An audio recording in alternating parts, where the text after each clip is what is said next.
역시 하나님의 은혜로 홍해란 바다를 마른 땅으로 건너는 기적의 주인공이 됩니다. 생각해 보십시오. 홍해란 바다를 마른 땅으로 건너는 것 자체가 기적 아니겠습니까? 그런 기적을 그들이 두 눈으로 목도한 겁니다. 누구 때문에? 하나님의 은혜로. 그렇게 홍해의 기적이 있은 지 3일이 지난 후 광야에서 사흘 길을 걸었지만 마실 물이 없습니다.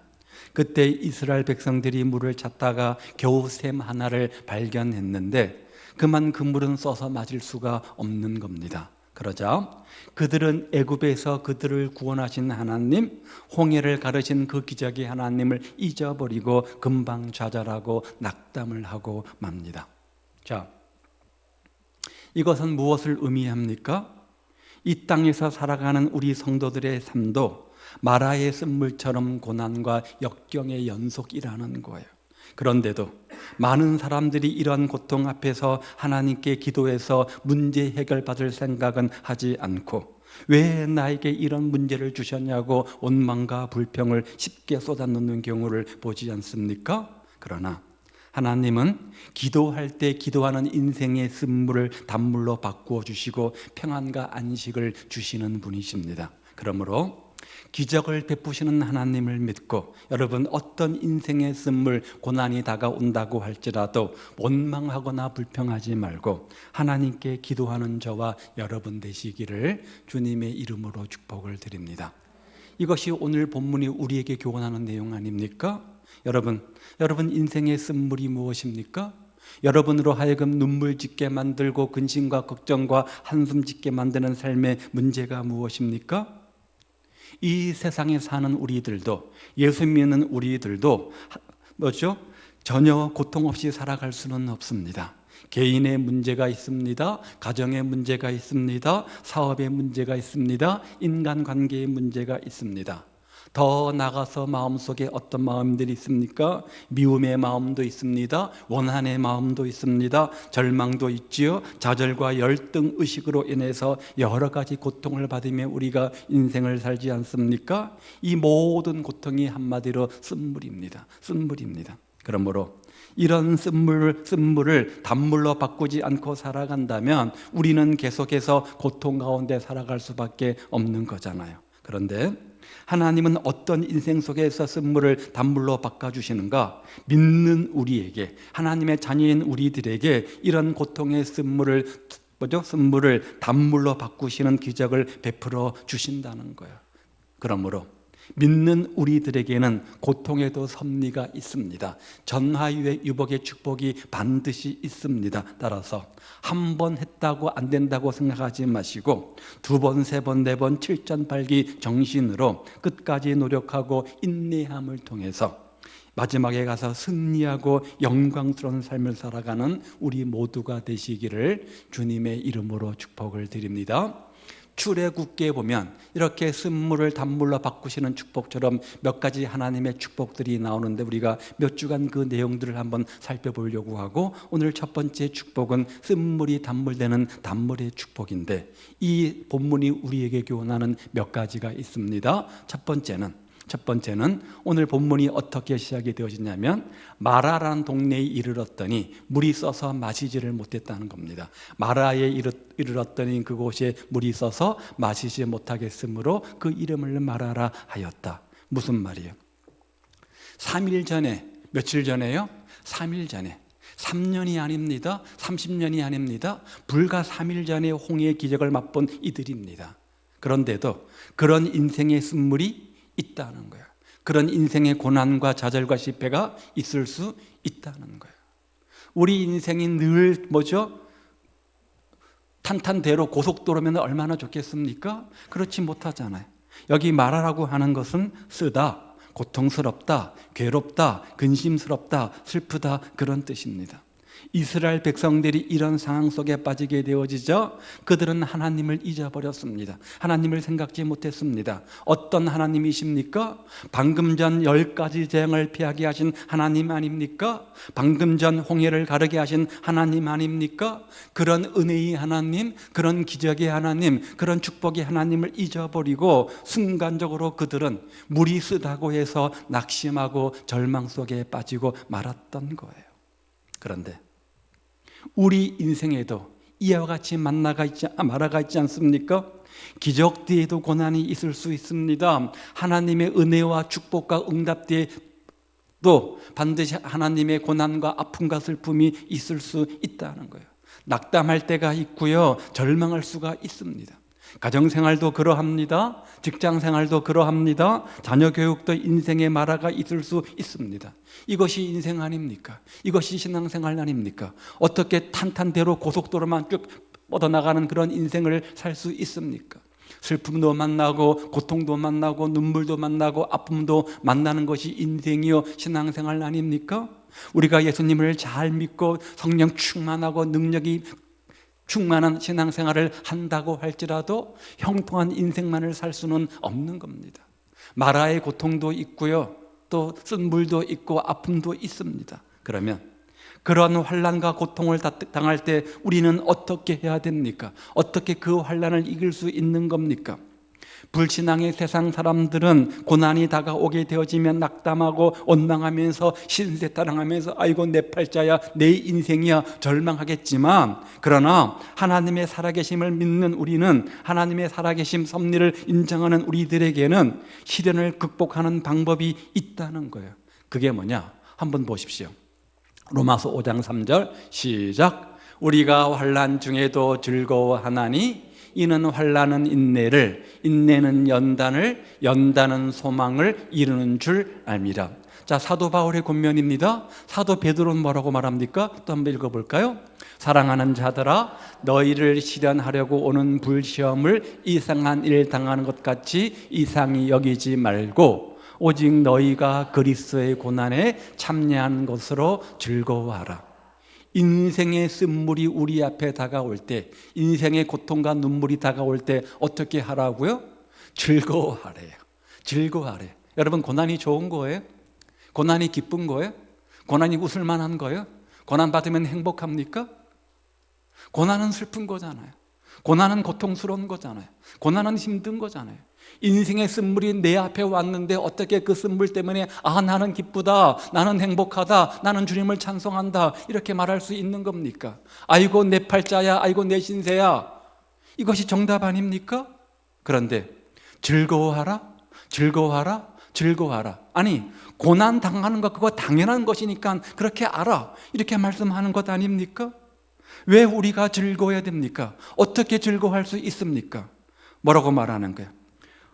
우리는 환난 당할 때 그 고난을 통해 가지고 인내하게 되어지면 내 신앙과 내 인격이 성숙하게 되어지고 하나님의 축복을 받는 전화유복의 기회가 되기 때문에 고난 자체만 보지 말고 고난 뒤편에 있는 주님의 섭리를 보고 즐거워하라, 이렇게 말하는 것 아닙니까?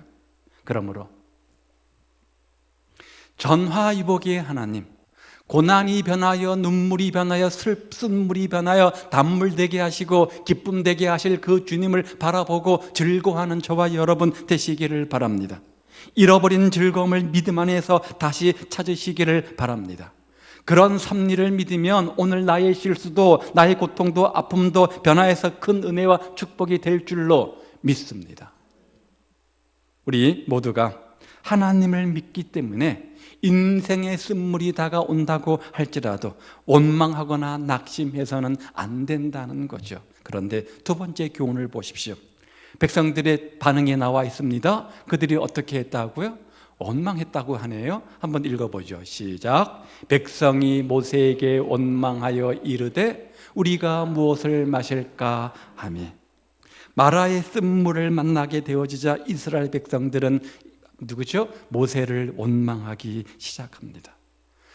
조금 전까지 모세를 가리켜서 위대한 민족의 지도자라고 칭찬하고 존경하고 했는데 이제는 마실 물이 없게 되어지자 싹 돌아서서 그에게 불평을 하는 겁니다. 그런데 모세에게 원망했다는 것은 다른 말로 어떤 의미가 있어요?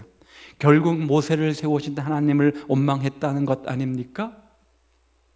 바로 3일 전, 불과 3일 전입니다. 이스라엘의 백성들은 홍해가 갈라지고 애굽의 군대를 멸하시는 하나님의 큰 능력을 들은 것이 아닙니다. 어떻겠습니까? 보았습니다. 직접 그 눈으로 목도를 했습니다. 체험을 했음에도 불구하고 하나님의 은혜는 잊어버리고 원망하고 불평했다? 성경은 이렇게 말해요. 우리를 애굽에서 불러내가지고 저 광야에서 굶주리고 목말라 죽게 하려고 하는가? 이러면서 당장 기가를 해소할 물이 없다고 해가지고 모세를 원망하고 그를 세운 하나님을 원망하기 시작했다. 성경은 이렇게 말해요. 그런데 이 원망했던 내용이 여기 딱 한 번 나오면 좋겠는데, 여기만 딱 한 번 나오면 좋겠는데 어쩌다 그럴 수 있잖아요. 참 안타깝습니다. 민수기 21장 말씀을 보죠. 민수기 21장 시작. 하나님과 모세를 향하여 원망하되 어찌하여 우리를 애굽에서 인도하여 올려서 이 광야에서 죽게 하는고 이곳에는 식물도 없고 물도 없도다. 이번에는 먹는 문제 때문에 또 원망하지 않습니까? 그래서 6절 말씀에 보면 여호와께서 불뱀들을 백성 중에 보내어 백성을 물게 하심으로 이스라엘 백성 중에 죽은 자가 많은지라. 무슨 말이야? 하나님께서 원망하는 것을 기뻐하신 것이 아니라 너무나 싫어하셨다는 거예요. 하나님께서 불평하는 자들을 뱀에 죽게 하셨습니다. 그래서 이스라엘 백성들이 원망 때문에 뱀에 물려 죽은 자들이 적었다? 많았다. 이렇게 말해요. 이렇게 원망죄는 하나님의 심판을 불러일으킬 뿐만 아니라 원망하는 사람을 하나님께서 기뻐하지 않으시고 용서치 않으신다는 거예요. 자, 그런데 왜 사람들은 자꾸만 원망합니까? 분명히 원망하고 불평하는 것을 하나님께서 기뻐하지 않으신다는 것을 알고 있음에도 불구하고 원망하고 불평하는 것이 내가 당하는 인생의 쓴물을 극복하는 해결책이 되지 않는다는 것을 알고 있음에도 불구하고 나도 모르게 자꾸만 우리 입술 속에서는 그 원망과 불평이 툭툭 튀어나오는 겁니까? 여러분, 왜 그런 것 같아요? 제가 궁금해서 물어보는 거예요. 저 잘 모르겠어요. 잠언에 보면 지혜의 대명사 누구?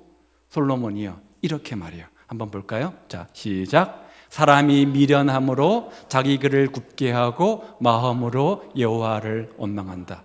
사람이 미련하기 때문에 뭐 한다고요? 하나님을 원망한다. 이렇게 말해요. 미련한 사람이 원망한다는 거예요. 내가 당하는 고통이 있습니다. 쓴물이 되어 내 앞에 다가옵니다. 왜 하나님께서 이 고통을 주셨을까? 왜 이 쓴물을 주셨을까? 그 하나님의 의도를 알지 못하면서, 그 섭리를 알지 못하면서, 그것 때문에 장차 어떤 일이 합력하여 선을 이룰지 알지도 못하면서 당장 그 쓰다는 것 때문에 우리는 너무나 쉽게 원망죄에 빠지지 않습니까? 똑똑한 사람은 원망하지 않습니다. 왜? 원망이라는 것은 아무런 해결책이 되지 않기 때문입니다. 그러므로 야고보서 5장 9절 말씀을 보십시오. 형제들아, 서로 원망하지 말라. 그리하여야 심판을 면하리라. 원망하면 뭐 한다는 거예요? 하나님이 심판하신다는 거예요. 과연 그럴까? 성경에 원망하는 사람의 결과가 나와 있는데 원망함으로 어떻게 되었는가 한번 보십시오. 원망하게 되어지자 하나님의 기업을 상실했습니다. 원망을 통해서 하나님 앞에 벌을 받게 되었습니다. 멸망을 당했다고 말합니다. 심판을 당했다고 말합니다. 화가 그들에게 미쳤다고 말합니다.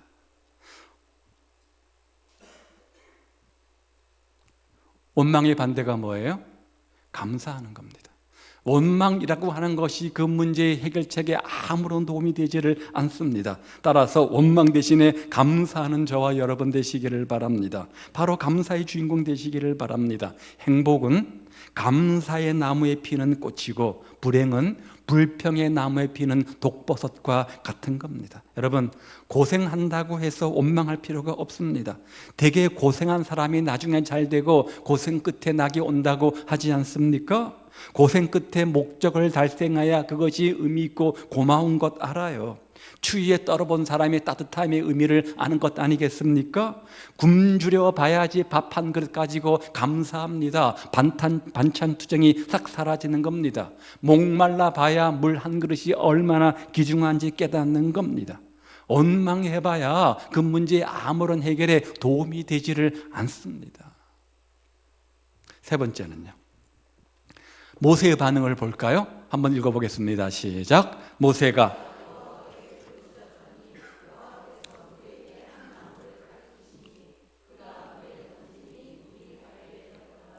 이스라엘 백성들은 불과 3일 전에 하나님의 기적의 은혜도 잊어버리고 물 때문에 목이 말라서 하나님을 원망했지만 모세는 어떻게 했다고요? 하나님께 부르짖어 기도했다, 이렇게 말해요. 만약 제가 여러분 가운데 여러분에게 여러분 어떤 문제 앞에서 선택의 두 가지 방법, 원망과 기도의 방법이 있는데 어떤 방법을 선택하시겠습니까? 라고 물으면 여러분 뭐라고 대답하시겠습니까? 당연히 기도라고 대답하시겠죠. 그러면 그 대답만큼 정말로 삶의 현장 속에서 그렇습니까? 여러분 인생의 쓴물이 다가오면 원망 대신 정말 기도하십니까? 정말로 그래요? 모세도 굶주렸겠죠. 모세도 목말랐겠죠. 그러나 모세는 하나님 앞에 기도하는 사람이었습니다. 여러분, 기도하는 사람이 되시기 바랍니다. 기도하는 사람이 되시기 바랍니다. 왜냐하면 적어도 기도하는 사람은 결코 망하지 않기 때문입니다. 적어도 기도하는 사람은 결코 망하지 않기 때문입니다. 모세가 기도했습니다. 모세가 기도하자 하나님께서는 모세의 기도를 즉시 응답해 주십니다. 뭐라고 말씀하세요? 한 나무를 가르치시더니 그 나무를 물에 던져보아라, 그러면 달게 될 것이다, 이렇게 말씀합니다. 사실 이 명령도 순종하기 쉬운 명령은 아니었습니다. 기도하는 자만이 할 수 있는 그런 순종이었던 것 같아요. 여하튼 간에 순종하자 단번에 마라의 쓴물이 단물로 변하는 기적이 일어나게 되어지죠. 뭘 말하는 겁니까? 기도할 때, 부르짖을 때, 인생의 쓴물을 가지고 원망과 불평 대신에 기도하며 하나님의 은혜를 구하며 부르짖을 때 하나님은 우리 기도를 반드시 응답해 주신다는 거예요. 반드시 응답해 주신다는 거예요. 시편 34편 6절 말씀을 봅니다. 시작. 이 공고한 자가 부르짖음에 여호와께서 들으시고 그 모든 환난에서 구원하셨도다. 무슨 말을 하는 거예요? 기도하면 응답해 주신다는 거예요. 기도하면 들어주신다는 거예요. 여기 곤고한 자가 누굽니까? 가난한 사람을 말하죠. 불쌍한 사람을 말하죠. 배고픈 사람을 말하죠. 비천한 사람을 말하는 겁니다. 고통받는 사람을 말하는 겁니다. 고통받는 사람이 눈물과 상처와 아픔을 받은 사람이 하나님께 부르짖고 기도했더니 하나님께서 들으시고 그 모든 환난에서 건져 구원해 주셨다, 이렇게 말씀합니다. 따라서 여러분, 고통 속에 있다고 한다면, 쓴물이 내 인생 가운데 있다고 한다면 그 문제를 해결받기 위해서 원망 대신 불평 대신 뭐 해야 된다고요? 기도하시기 바랍니다. 기도하시기 바랍니다. 문제가 많아지면 우리 마음이 어떻습니까? 자꾸 나뉘어지잖아요. 생각이 복잡해지잖아요. 이렇게 할까 저렇게 할까 많은 생각들이 막 복잡해지지 않습니까? 생각들이 많아집니다. 그러면 기도도 안 되고 은혜도 안 되고 신앙생활도 재미가 없게 되어지죠. 문제가 많아 걱정하면서 정말 계속 근심만 하고 기도하지 않는 안타까운 현실들을 우리가 봅니다. 근심에 쌓이면 잠도 안 옵니다. 근심이 가득하면 밥맛도 없습니다. 사람 만나는 것도 싫습니다. 신앙이고 뭐가 다 귀찮아집니다. 그럴 때 원망 불평하지 말고 뭐 하라고요? 기도하시기 바랍니다. 기도하시기 바랍니다. 그래서 정말 기도 가운데 응답하시는 주님, 나의 기도를 들으시고 환난에서 건져주시는 주님, 내 쓴물이 변하여 단물 되게 하시는 그 주님을 만나는 축복의 주인공들 다 되시기를 우리 주님의 이름으로 축복을 드립니다. 내 인생 속에 쓴물이 찾아왔을 그때가 바로 기도할 때임을 믿고 부르짖으십시오. 기도할 수 있으니 얼마나 행복합니까? 응답하여 주시니 얼마나 감사합니까? 그러므로 어려움 당할 때 날마다 주 앞에 부르짖어 기도로 승리하는 여러분 되시기를 바랍니다. 성경에 기도에서 응답받는 사례를 찾아보면 수없이 많이 찾아볼 수 있는데 몇 가지만 한번 살펴보도록 하죠. 야곱은 기도를 통해서 하나님 앞에 밤이 맞도록 야복강가의 기도를 통해 가지고 야곱이 이스라엘로 변하는 축복의 주인공 되었던 것을 우리가 기억합니다. 여호수아는 어떻습니까? 하나님 앞에 기도했기 때문에 태양을 멈추는 기적의 주인공 되었습니다. 태양이 멈추었다는 것은 시간이 멈추었다는 것을 의미하죠. 또요, 기드온은 어떻습니까? 기도함으로 말미암아서 전쟁에서 승리하는 용장이 되었고요. 한나가 누구예요? 사무엘의 엄마잖아요. 서온 기도를 통해 가지고 아들 사무엘을 낳는 축복의 주인공이 되었습니다. 솔로몬은 지혜의 대명사입니다. 1000번째 들여서 기도하고 지혜를 얻어가지고 지혜롭게 나라를 잘 다스리는 왕이 되지 않았습니까? 또 엘리야는 넘겨보세요. 엘리야는 하나님 앞에 기도함으로 말미암아서 하늘에서 비가 내리는 그런 기적의 주인공이 되었던 것을 기도합니다. 우리가 압니다. 히스기야 왕은 어때요? 죽을 병에 걸려서 너 못 산다라는 하나님의 음성을 들었을 때 간절히 벽을 향해서 기도했더니 하나님께서 은혜 주셔가지고 고침도 받고 몇 년요? 15년을 더 생명의 연장을 받았죠. 에스더는 민족의 아픔을 끌어안고 죽으면 죽으리라 결사의 기도를 통해서 민족을 살리는 구국 여성이 되었던 것을 우리가 기억합니다. 누가복음 18장에 보면 과부의 간청이 나오는데 한 번 기도하고 찾아갔더니 안 됐습니다. 포기하지 않고 끝까지 재판장에 찾아가서 간절히 간구함을 통해서 귀찮아서 응답받는, 귀찮아서 해결해주는 문제 해결의 주인공으로 등장을 합니다.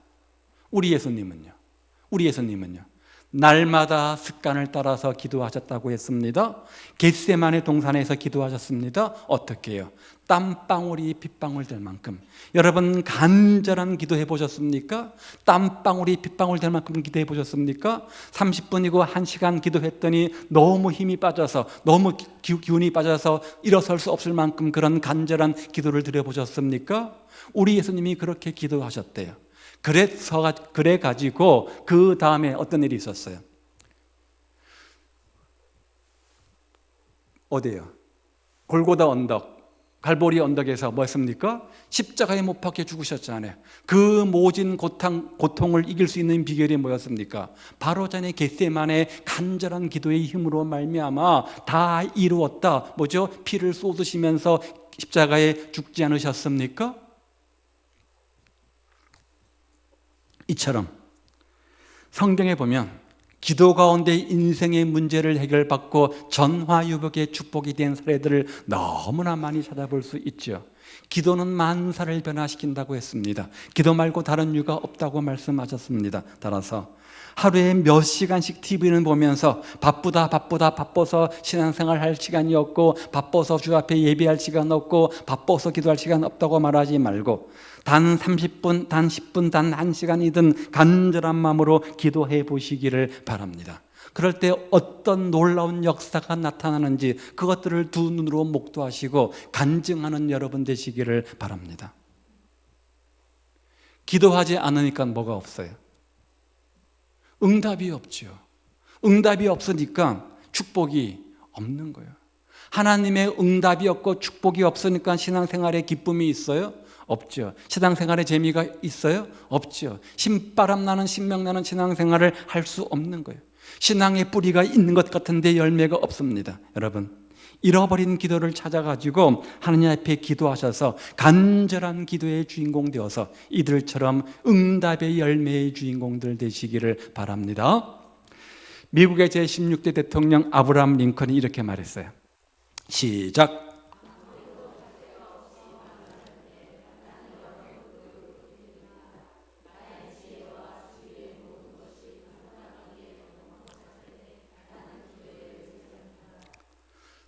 수많은 역대 대통령이 있었지만 지금도 미국 국민들에게 가장 존경받는 대통령은 바로 아브라함 링컨입니다. 그런데 이 양반은 많은 약점과 단점을 가지고 있는 사람이었습니다.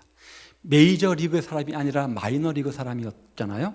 그런 링컨은 어떻게 그렇게 존경받는 추앙받는 대통령이 되었는가? 바로 기도였던 거죠.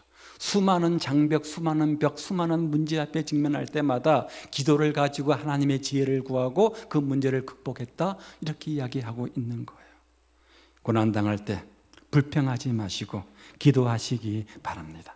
인생의 쓴물을 단물로 바꾸는 기적의 주인공들 다 되시기를 우리 주님의 이름으로 축복을 드립니다. 네 번째 교훈은 왜 우리에게 이런 시험을 주시는가?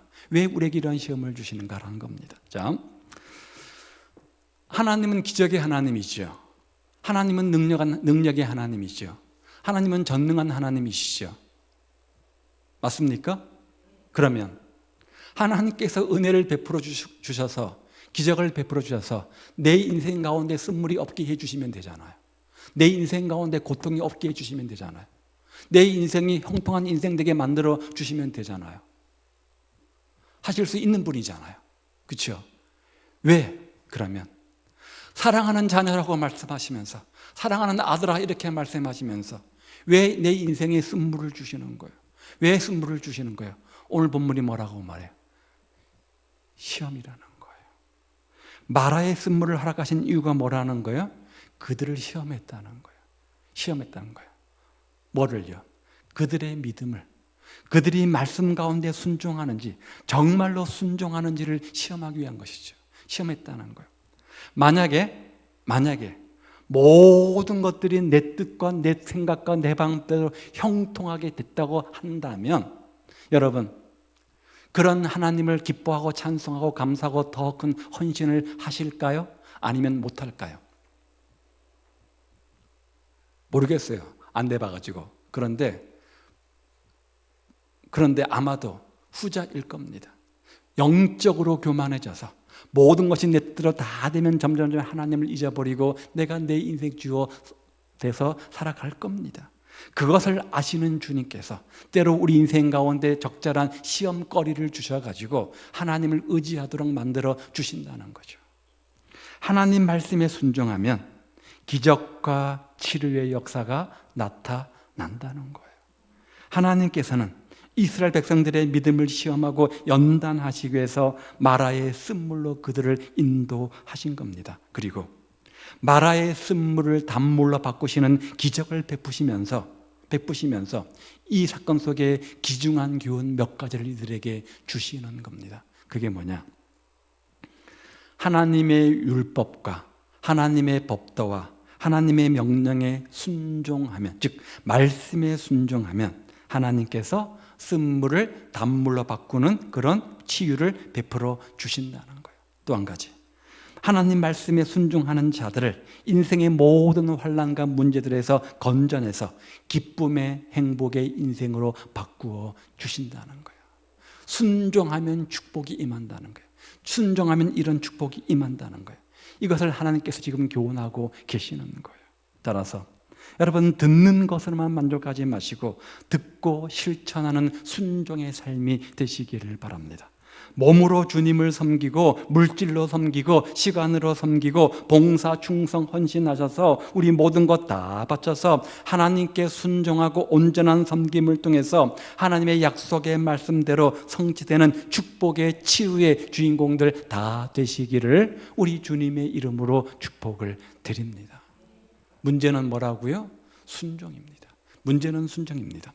열왕기하 5장 말씀에 보면 잘 아는 사건 하나가 나오는데 나하만 사건입니다. 자, 이따 들어주세요. 나하만 사건입니다. 그는 아람 왕국의 군대 장관이었습니다. 그런데 문둥병에 걸리고 말죠. 모든 부와 모든 명예와 모든 권세를 얻었지만 썩고 냄새나는 그의 육신을 고칠 수가 없었던 겁니다. 아마도 좋다는 약은 다 먹어보았을 겁니다. 좋다는 용한 의사는 다 찾아가 보았을 겁니다. 아무런 회복이 없는 거예요. 하루는 여종의 말을 듣고 선지자 엘리사를 찾아가게 되어지는데 엘리사가 이런 주문을 해요. 요단강에 가서 7번 몸을 씻어라. 그러면 네 살이 깨끗하게 될 것이다. 그런데 요단강은 깨끗한 강이 아닙니다. 흙탕물입니다. 나만 장군이 화가 났어요. 아니, 이왕 씻으려고 하면 깨끗한 물에 가서 씻으라고 할 거지 이 흙탕물에 들어가라고? 우리나라에 가면 내가 아는 더 깨끗하고 맑은 더 좋은 강들도 많이 있는데 왜 하필 이 더러운 구정물 나는 요단강이냐? 나 못해. 그러자 종들이 말하죠. 장군님, 이 양 어렵게 걸음하셨는데 요단강에 7번 목욕하는 거 뭐 그리 어렵습니까? 믿자야 본전 아닙니까? 한번 해봅시다. 그래서 그는 선지자의 말에 순종하고 그 종들의 말에 귀를 기울여서 순종을 합니다. 그랬더니 그 결과 이렇게 말하죠. 자, 시작. 나하만이 이에 내려가서 하나님의 사람의 말씀대로 요단강에 7번 몸을 잠그니 그 살이 여전하여 어린아이 살 같아서 깨끗하게 되었더라. 자, 중요한 것은 뭡니까? 순종입니다. 요단강에 특별한 효력이 있어서, 요단강 물이 특별한 능력이 있어서 이렇게 치유받은 것이 아니라 말씀에 순종하는 믿음, 말씀에 순종하는 그 순종이 뭐죠? 이런 치유, 고침을 가져왔다는 것 아닙니까? 마찬가지예요. 오늘날 우리의 문제가 무엇입니까? 왜 하나님의 은혜와 역사가 우리 가운데 없습니까? 많은 사람들이 순종하지 못해서 축복받지 못하는 것 아닙니까? 순종하지 못해서 하나님의 능력을 체험하지 못하는 것 아닙니까? 적어도 우리 강북 사랑교회 고귀한 성도님들, 신앙적 성경적 지식이 몰라서 예수를 못 믿는 사람은 단 한 사람도 없을 겁니다. 여러분만큼만 되면 많은 성경적 지식을 다 가지고 있는 사람들입니다. 적어도 예수님을 알아가고 신앙생활 하는데 조금도 부족함이 없는 성경적 지식을 이미 다 가지고 계십니다. 문제는 우리 모두가 영적 가분수가 되어서 내 지식으로 안 것만큼 내 삶으로 실천하지 않기 때문에, 순종하지 않기 때문에 이런 기적과 이런 능력과 이런 응답과 치유가 나타나지 않는 것 아닙니까? 가나안 혼인잔치에 포도주가 떨어졌습니다. 큰일 났죠. 잔치집에 술이 떨어졌으니 주님께서 말씀하십니다. 뭐라고요? 이 물을 가지고 가서 저 파티장에 갖다 주어라. 무엇을요? 물을 가지고 가라고 했습니다. 자, 수종두는 종들은 알았을 겁니다. 이것은 포도주가 아니라 맹물이다. 갖다 줬다간 야단난다. 알았겠죠. 어떻게 했다고요? 순종했습니다. 그랬더니 물이 변해서 포도주가 되었습니다. 맹물을 떠다 주었는데 그 순종이 포도주가 되는 기적을 경험케 했던 겁니다. 특별한 것 아닙니다. 순종이 이런 기적을 가지고 온 거잖아요. 순종은 모든 축복의 열쇠가 되는 겁니다. 모든 순종은 뭐죠? 순종은 모든 축복의 열쇠가 되는 겁니다. 성경에 보면 순종하는 자들에게 어떤 축복들이 임하는가 이렇게 적어놓고 있어요. 질병에 걸리지 않게 해주시겠다. 천대까지 은혜를 베풀어 주시겠다. 물질의 축복을 약속하고 계시고요. 자손의 축복과 형통의 축복과 가정의 축복과 기도 응답의 축복을 약속하고 계십니다. 문제는 순종입니다. 몰라서 못하는 것이 아니라 아는데 못하는 것이 문제입니다. 여러분, 순종하는 삶이 되시기 바랍니다. 그래서 쓴물이 단물로 바뀌는 기적의 주인공들 되시기를 우리 주님의 이름으로 축복을 드립니다. 믿고 요단강 강물에, 믿고 홍해 바다에 발걸음을 내딛는 순종하는 그 순간 홍해가 갈라지고 요단강이 갈라지고 여리고성이 무너졌음을 기억하십시오. 자, 순종은 축복을 가져오게 되었습니다. 축복을 가져오게 되어져 있습니다. 어떤 축복이 임했는가? 그 다음 말씀 한번 보죠. 27절 말씀 시작. 그들이 엘림에 이르니 거기 물샘 12과 종려나무 70그루가 있는지라 거기서 그들이 그 물 곁에 장막을 치니라. 자, 엘림을 오게 되어지는데 다시 말하면 오아시스입니다. 광야길을 걸어가는 인생길의 가장 희망은 뭘까요? 오아시스 아니겠습니까? 거기 가니까 물샘이 몇 개요? 12개가 있었습니다.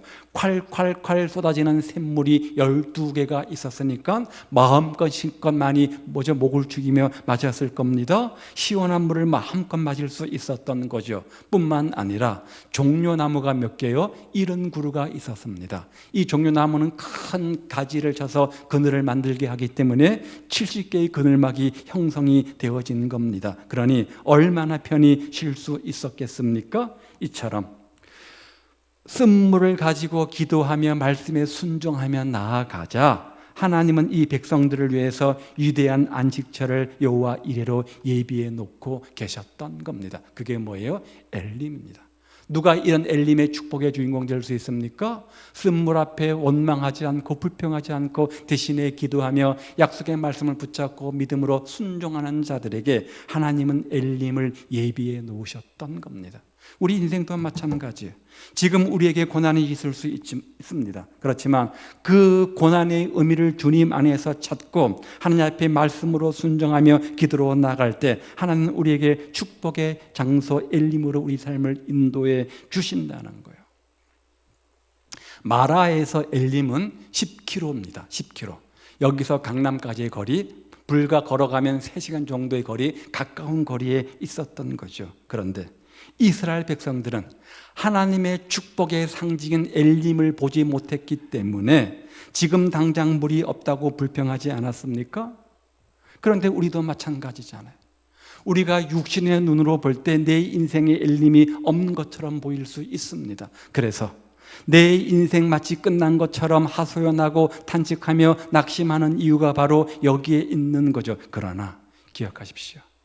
내 육신의 눈으로 엘림이 보이지 않는다고 할지라도 엘림이 존재하지 않는 것은 아니라는 거예요. 하나님이 우리를 위해서 아름다운 축복의 오아시스를 이미 준비하고 계심을 믿으시기 바랍니다. 여러분 인생의 축복이 다가오고 있는데 여기서 포기하지 마시고 조금만 더 믿음으로 발걸음을 내디뎌 보시기를 바랍니다. 우리가 볼 수는 없지만 분명히 엘림은 존재하는 거예요. 하나님이 우리를 위해서 예비하신 축복을 우리가 눈으로 볼 수는 없습니다. 그러나 하나님은 우리를 위해서 엘림을 준비하고 계심을 믿으시기 바랍니다. 그 믿음 가지고 조금만 더 인생의 발걸음을 주님과 함께 내디뎌 보시기를 바랍니다. 반드시 엘림의 축복이 여러분 인생 가운데 임하게 될 겁니다.